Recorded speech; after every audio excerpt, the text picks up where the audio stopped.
good day. My name is Redhawk, and I'm hanging at the deep end. And today, I've got some confession and an apologetic.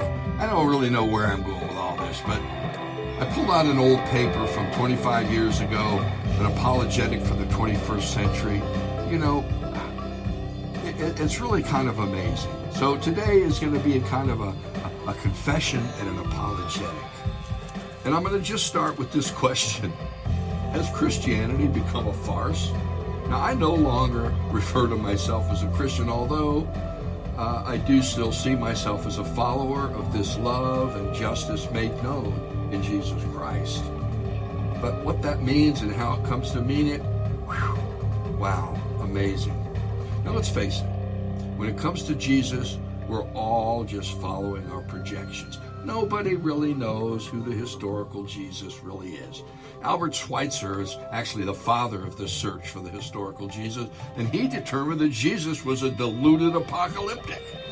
That Jesus believed in his deepest heart that when he got on the cross, God would intercede and make it better. And then Marcus Borg, he determined that Jesus was, and I love this, a peasant with an attitude. To say the least, the Gospels of Jesus have been twisted and turned in so many different ways of seeing and believing that the best any of us can do is see Jesus like an inkblot test, like a Rorschach test of our own spiritual sensibilities. Because when the way you see Jesus is not who Jesus is, but who you are.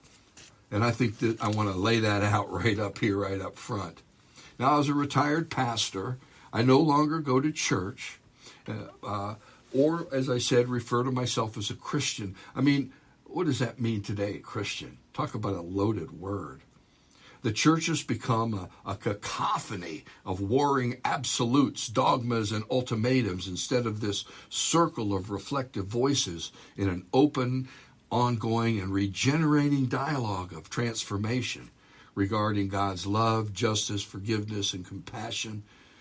And a few things, if you really want to see my view of God, you can go to the Deep Ends number 3, 148, or 199, where I show how my own understandings kind of outgrew the church.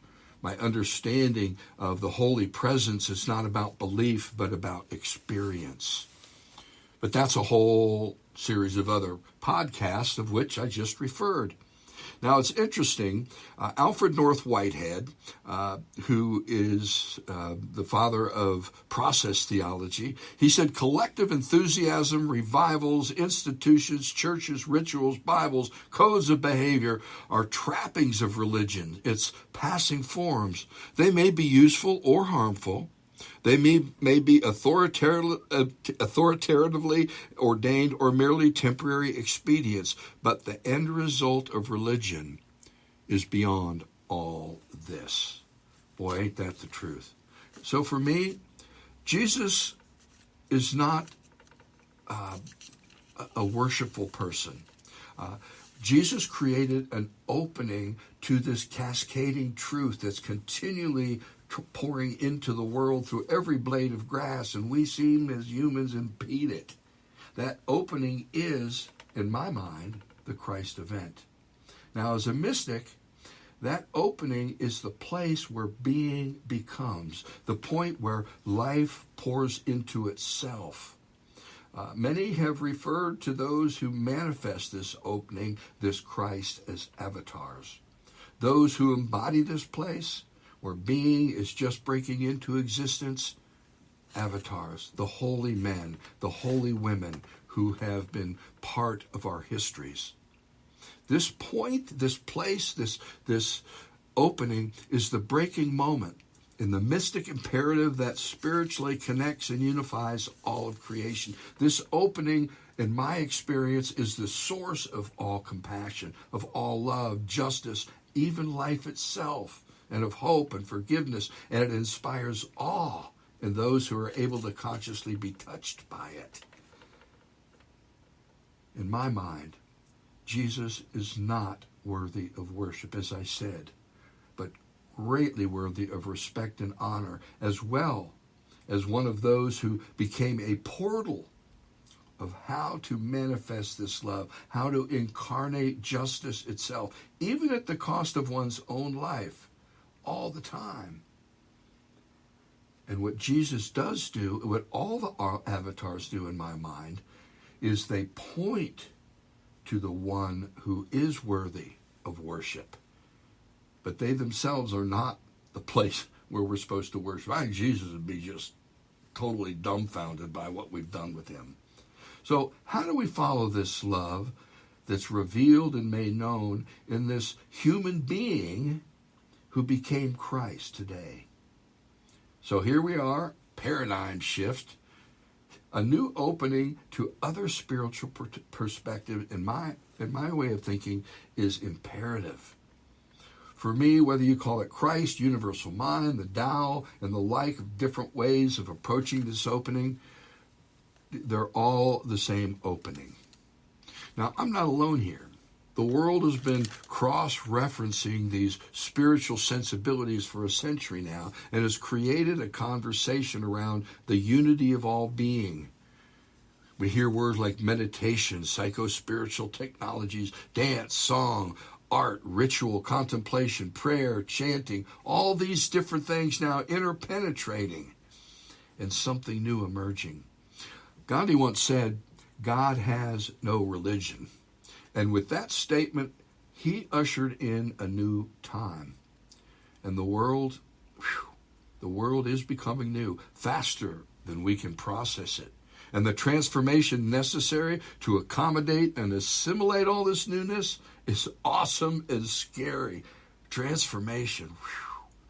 My friends, we are in the middle of a birthing.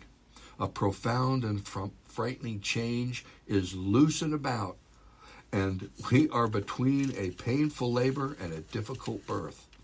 So how can I understand my growing faith, my internal Jesus within the context of this change, of the transformation that is needed? I'm going to go to Luke, the Gospel of Luke, where Jesus says, he told them a parable also. No one tears a piece from a new garment and puts it upon an old garment. If he does, he will tear the new, and the piece from the new will not match the old. And no one puts new wine into old wineskins. If he does, the new wine will burst the skins and it'll be spilled, and the skins will be destroyed. But new wine must be put into fresh wineskins.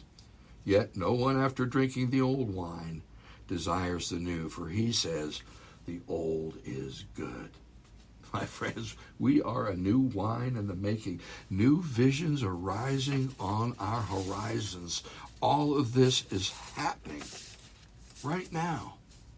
New terms and symbols are just bubbling up. Think about in the last 50 to 100 years, words like Big Bang, quantum tunneling, God is mother, wormholes, that picture of Earth from space, which to me is one of the most profound religious images that is on our mindscape right now. Concepts of parallel universe, on and on. It's a new world, and our old ways, they're still good for the old thinking. For those who've drank that stuff and they built their life on it, that's the stuff they're going to die with. But it is not sufficient to take us into a full and just future. From interdependence to world consciousness to global trade, we are becoming a new people. We see and understand that the earth is one intricate web of happenings, and it is calling us. In my understanding, to be a follower of this love made known in Jesus Christ has a call beyond any rituals, dogmas, beliefs, and even beyond the church. And being a follower today, as Rosemary Ruther said, and I love this statement, society must be transfigured by a new type of social personality, a new humanity appropriate to a new earth. My following of this cosmic Christ is leading me into a world that is yet unformed and yesterday will not do. So I just laid out a bunch. I have to say I've done some reflection over my thinking over the last 25 years. And I'm going to go ahead and just, I'm going to start with Bob. Bob, what say you with all what I've shotgun blast that I've just smeared all over this podcast? Well, I resonated with much of what you said, and much of my disillusionment with the church goes back more than 25 years, more than 50 years at this point, because I just couldn't understand how the simple teachings of Jesus, which are embodied in the Golden Rule and the Beatitudes and, the Sermon on the Mount and so forth, were encapsulated in so much, pardon the expression, BS. Things that it was just obvious had been invented by somebody along the line that wanted power.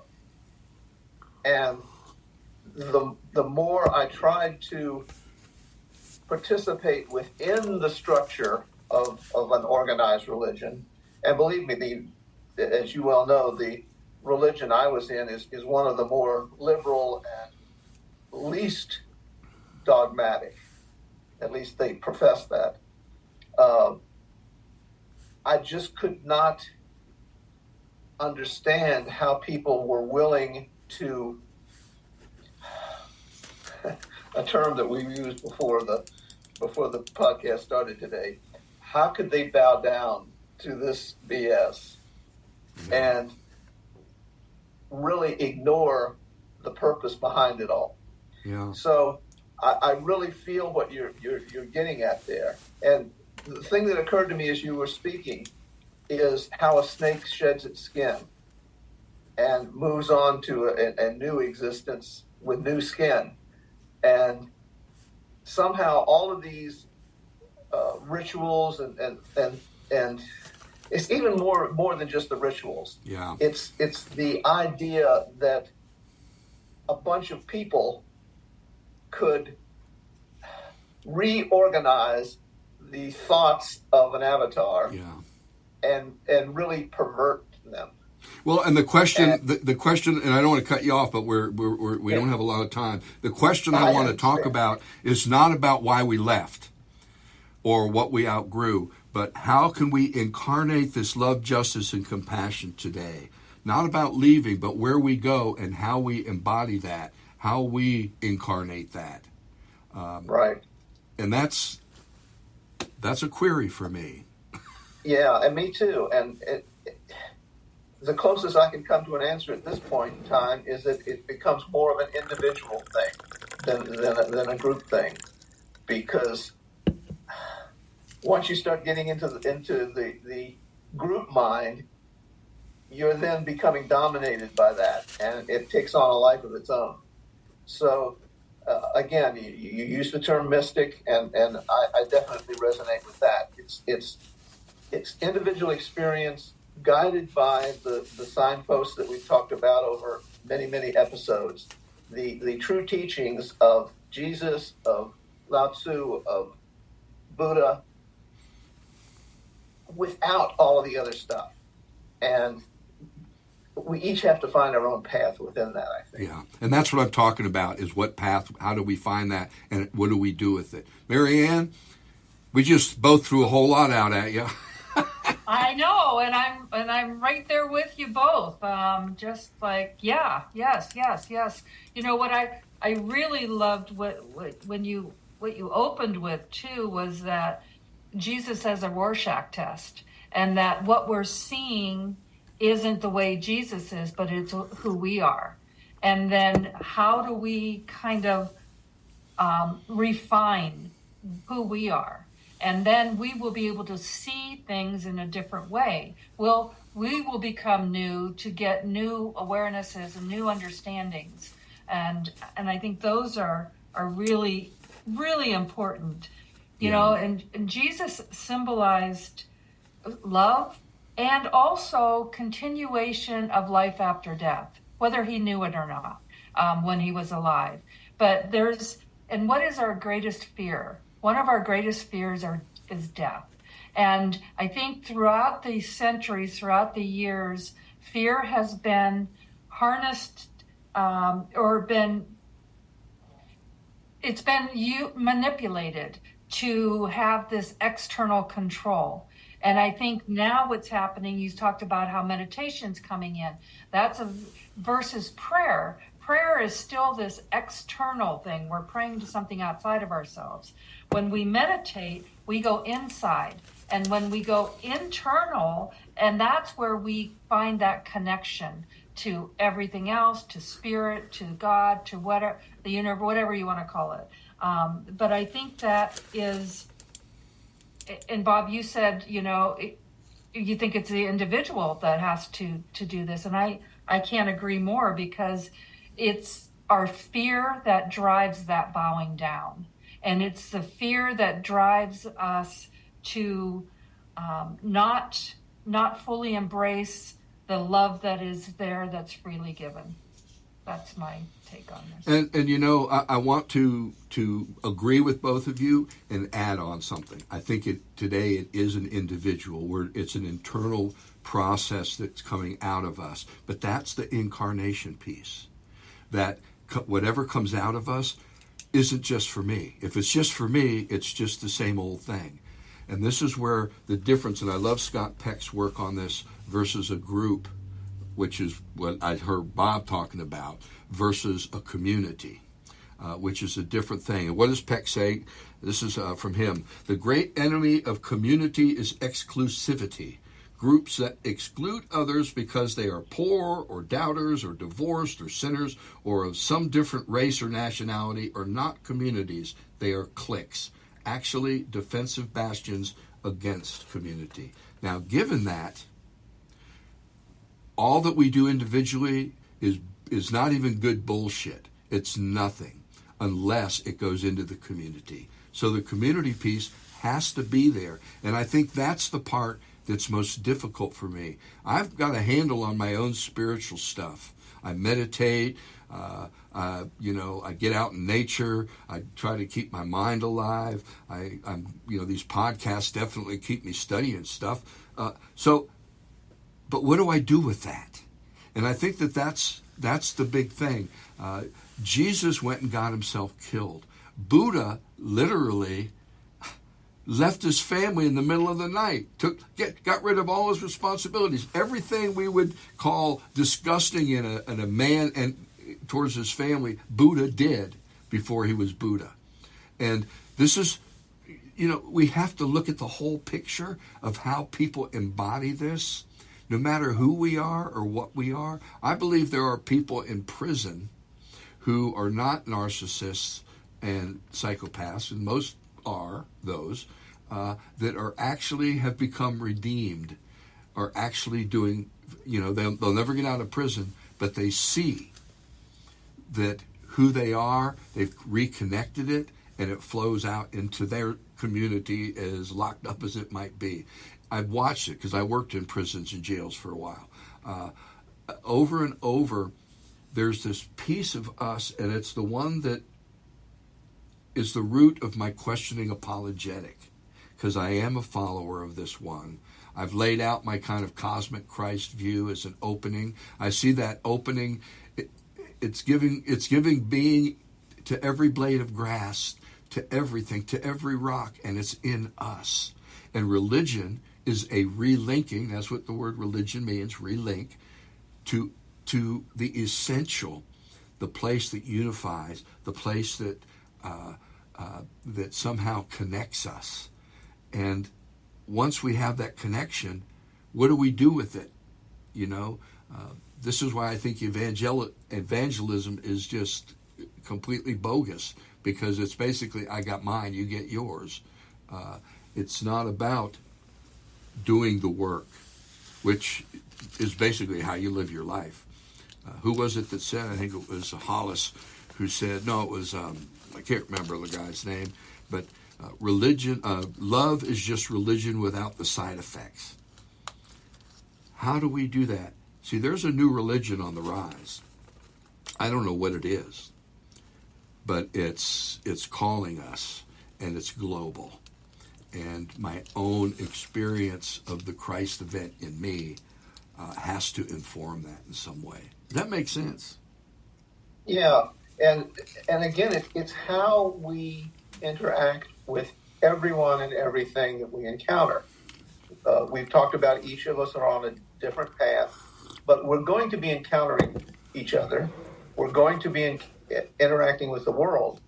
And what we have to be able to do, and it's very difficult, and I'm certainly far from being able to do it myself, but act to each person that you encounter as if you know their pain, you know their desires, and you believe in your own heart that they're as important as yours.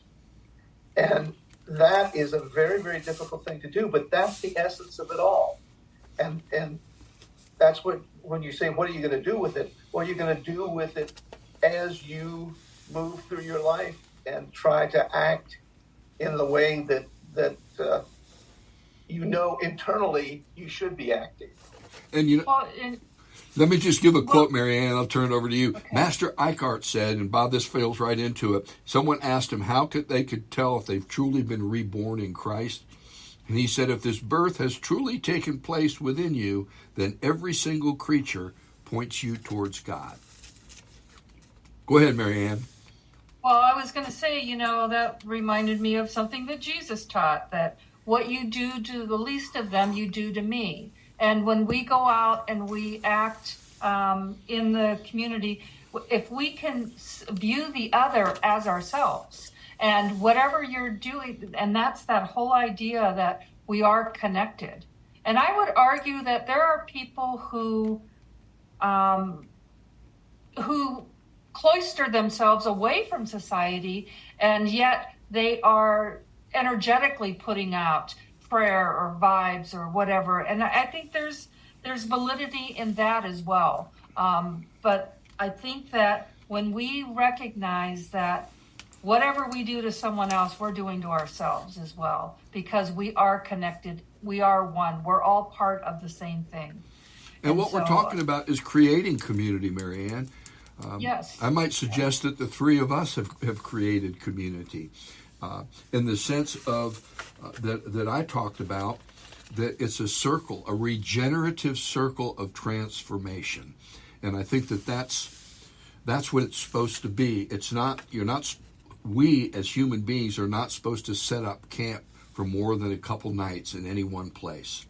I think we're called to keep moving. And as I said earlier in my monologue, that, the world is changing really fast. If you're not paying attention, I know people who say they love their grandchildren, and yet they would vote for a MAGA person because it suits their economic status. So, well, and that comes down to, what do you do with the malignancies among us? Because there are toxic things in our environment and in our world. And if that's part of us as well, then how do we navigate that? Well, and that's the whole meaning of the cross.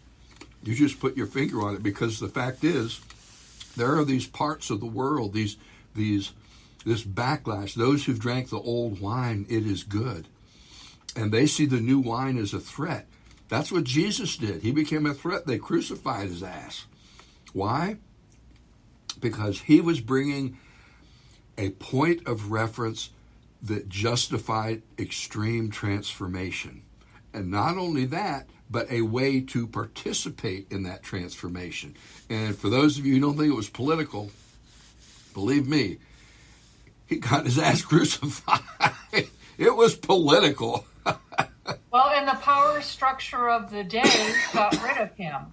And so I think what we need to do now is to heal our own power structures that are in our societies and in our cultures, because the power structures that we have, you're right, things are changing and some people aren't liking it. And so we're in a really difficult place right now. especially in this country. And how much suffering is going to happen in Right. order, because the fact is, we have to face the malignancy. People say everything is about being kind, and I'll be honest, I've watched Jesus crucified more in the name of nice in the church, and very rarely in the name of truth. And that's part of what drove me away. I just got sick of it. It's not even real maple syrup. It's Karo corn syrup, man. It's, it becomes a facade. And it becomes so ingenuine that if you're genuine in it, people aren't going to really want to be around you, because there's a critical aspect to it. There is a driving force in me to change. I could not understand. This was my big mistake in 50 years of ministry. I thought people were coming there to change, to be transformed. Boy, was that's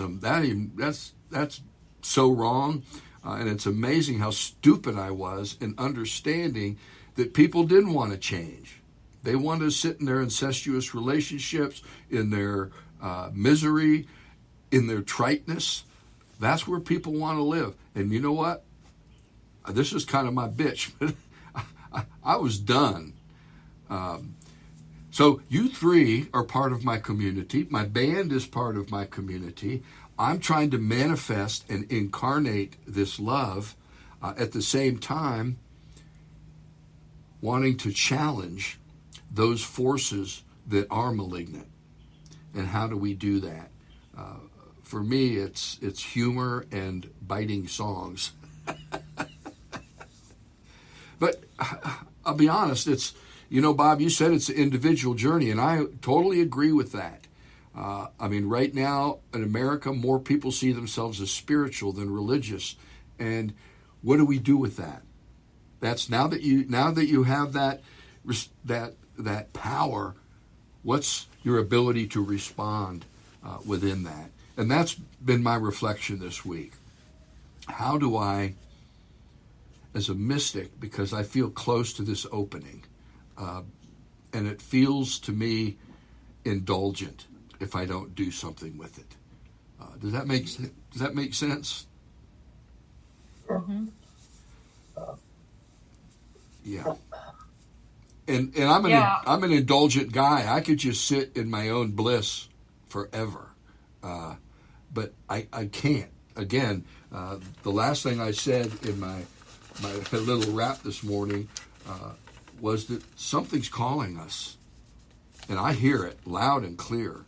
Well, and I think you mentioned too that this is a changing world, and there is no place for complacency anymore. I think that we have to choose to act. Since we're talking about Jesus, you be either hot or cold. If you're lukewarm, I'll spew you from my mouth. And it's like people have to understand who they are and live from that place of. And I go back to this idea of fear. I think when you're driven by being so fearful, you are going to respond in different ways. And so I think that's one of the things that we have to look at, because there are definite power structures out there that keep us afraid. Yeah. And so it's valid, but how do you, who was the Ukrainian guy that was just killed, that became the martyr? He was Russian. Russian, yeah. Navalsky. Navalny. Yeah. And it's like, are you willing? And we've had this discussion before, Red Hawk. I think, I don't remember who said it. We went and heard someone speak, and it was, what are you willing to die for? Amen. That's where I was going with this. And we need to... Yeah, I know. But I think you that'll be my final comment. Comment. No, we're going to come back to you for a final comment. But I will say this. We're in the middle of Dune. We're going to see the second one this afternoon. And the piece, when I read it, that stuck with me through all these years, and it's interesting as I listened to this stuff, what stuck with me, what embedded itself, was fear is the mind killer. I will let it pass over me, under me, and through me. And when it is gone, all that will be left is myself. And you're right. Fear is used. I mean, you can't even protest or go and lay a flower in a memorial in Russia without the fear of getting arrested. So, Bob, final comments on being a Christian in this 21st century? Well, I would like to come back. Marianne referred to Jesus as symbolic, and I would like to expand on that just a little bit. All of the actions that Jesus engaged in during his short life were symbolic actions. You were talking about how do we get rid of the malignancy? Well, the symbolic act that Jesus showed us was he went into the temple, he threw the money changers out. He took action that was totally against what you would expect from a peaceful, loving man. And he showed us through these symbolic acts signposts, again, for how we can behave ourselves. And when it's important enough, we can be angry, we can take action, but we have to do it from that center of compassion and love. Amen. Marianne? Well, and he also showed us that our greatest fear of death, that death is not the end, that that life somehow continues. This is just a small part of our whole existence, and what we do here matters. And to be able, and I'm going to throw in a plug again for my favorite movie, Defending Your Life. So with Albert Brooks, where it's all about fear and how do you overcome that fear? And it's love that conquers it. So Amen. And I'm going to say that recommend a book, which is quite amazing, by a professor of mine, Marianne Tolbert. It's called The Myth of Jesus. Now, when I was in divinity school, she taught this class, and people were going, "You can't say that." It was a wonderful class. She was a delight. You can get a hold of Myth of Jesus by Marianne Tolbert. So, we've gone a lot of places today, and I have to admit I was all over the map trying to somehow lay a hold of my own faith in this presence that was made known and revealed to me inside me through the Gospels. So, where do we go next? How did I create those meanings? How did those meanings create me? And that's where we're going next, meaning. What is meaning? How do we create a whole life around meaning that some of it is based in reality and some of it is based in God knows what? Meaning. I'm going to suggest that that's a huge piece of our spiritual journey. Getting to know your own meanings and where they come from, pulling those threads. Woo! Now that is a trip. Until then, my friends, thank you, Marianne. Thank you, Bob. And blessings on all of you as you incarnate this love.